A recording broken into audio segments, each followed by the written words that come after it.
what do we need when we do bass line in trance? We're gonna be working with trance today. So in trance music, bass line is one of the sounds that is very fundamental, as I said in the beginning, together with the kick. It's the only sound, apart from some sub effects and some sub pads in your breakdown and other very specific sounds, which carries a low end. So when you want to hear a sub bass, let's go back to the saw. In trance, we're going to be using saw. Now, what is sub? The sub basically is everything here below 100. Right now, there is no information there. So we need to put this a little bit lower. So we're going to use the pitch octave. We're going to put one down. Let's have a look. Okay, our fundamental just went below 100. But I'm pushing the F, as you can see, in the lower corner over here. So if I push A, just 5 notes higher, I'm already out. So I don't have a bass there. So I'm going to go one more octave.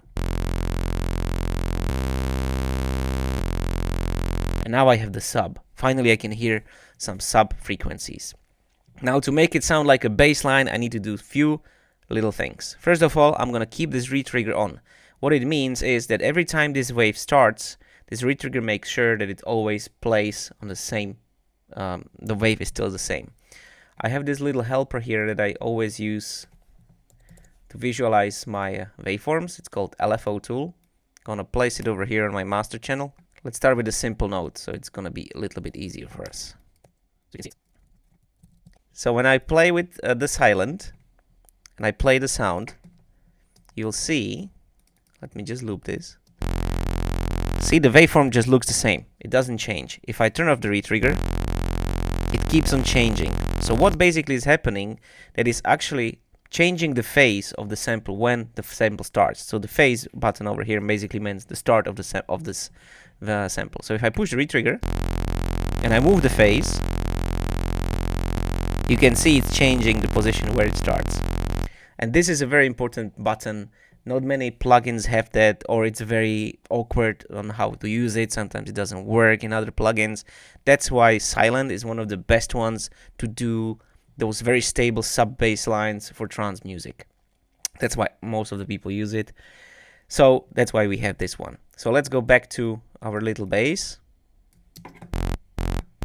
And we're gonna turn on that retrigger, and I'm gonna fix this quantization so it's on point. Now, how do we turn this into a bass? First thing, to turn it into a bass, you want to cut out those harmonics on top, because you want to just have the body on the low end. So what you can do is just use the filter here on the EQ, and you want to hear this. But this, again, sounds very, amateur. So we're gonna use the modulation envelope here and the filter to create a nice plucky, punchy bass line.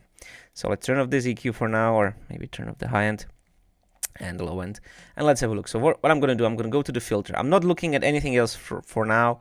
I just want to have wave over here, the saw, one voice, retrigger on. I didn't touch anything else, okay? I'm going to choose my filter type here. I'm going to choose low pass, basically what I did here on the EQ. So now it's going to sound like this.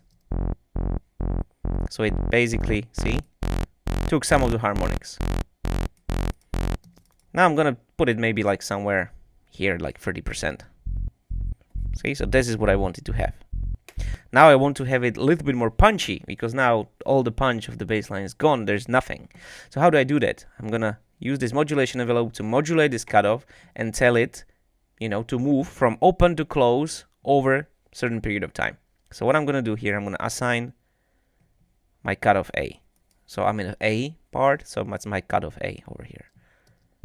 For now, it's not doing anything, because you need to move this slider, which basically is like a destination amount, of how much do you want this to apply. I'm gonna assign a little bit of decay here, which is gonna make sure that this cutoff is just gonna very fast open and close. So, where's my coffee? One sec. Have a look at this, and I'll just go and bring my coffee, all right? Be right back. During lockdowns of COVID-19 pandemic, we all remember those vividly, I believe. I looked for ways on how to bring the time-tested and truly working music production tips and tricks to everyone. And we came up with readyformasterclass.com, an online platform where you can learn from me directly and learn how I do my melodies, how I stack leads, process bass lines, and overall how I produce trance and progressive using Ableton Live. There is a wide variety of masterclasses for you to choose from, and we add more every month. So go check readyformasterclass.com, and you can also download a free wavetable sound bank I created for you to create your next big tune. You can hear how those harmonics are coming in. I'm gonna put that cut off a little bit more down. Oh, here we go. Hello. Now, this sounds pretty close to a sub bass. Actually, it's very psytrancey as well. But it is not powerful enough. If I play with my kick, see how loud the kick is and how the bass line is. It's not very loud, so I need to make this a little bit louder. The amazing button here is called drive. What drive does, it basically drives it back before the filter, add some artifacts to it, but they are not like, you know, horrible. It just sounds really cool. It's like almost like a saturation knob.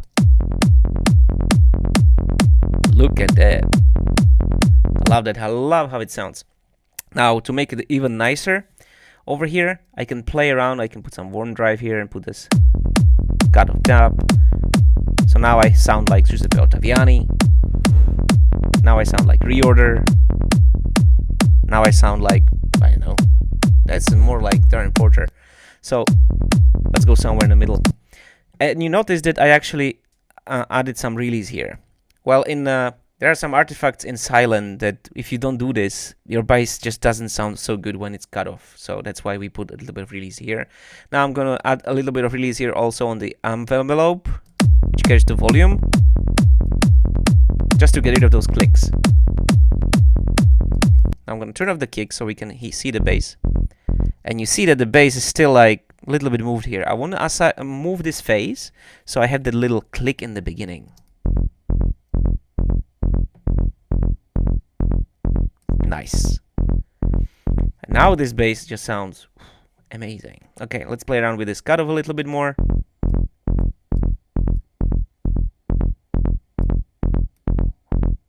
Beautiful. A little bit more drive. And now this is the basics for our bass line. It's super stable. It's gonna sound really great.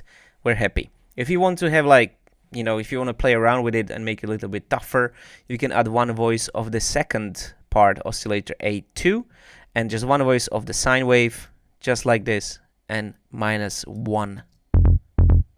This is just gonna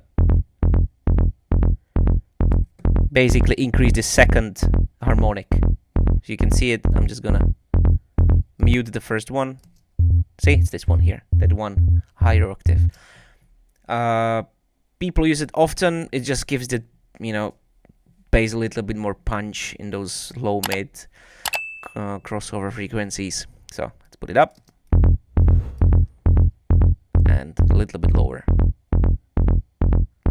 Doesn't have to, you know, if those two in the beginning are in a similar height, I'm happy. That makes the bass sound pretty cool. All right, so I'm happy with this bass line. Let's see how it sounds with the kick. That's not bad, actually. That's a very nice bass line. Okay, so we have the sub. There is not much we need to do over here in Sylenth, but if we want to be like super particular, we can add some compression, you know, just to make it click a little bit more. It's like, you know, a little bit tougher.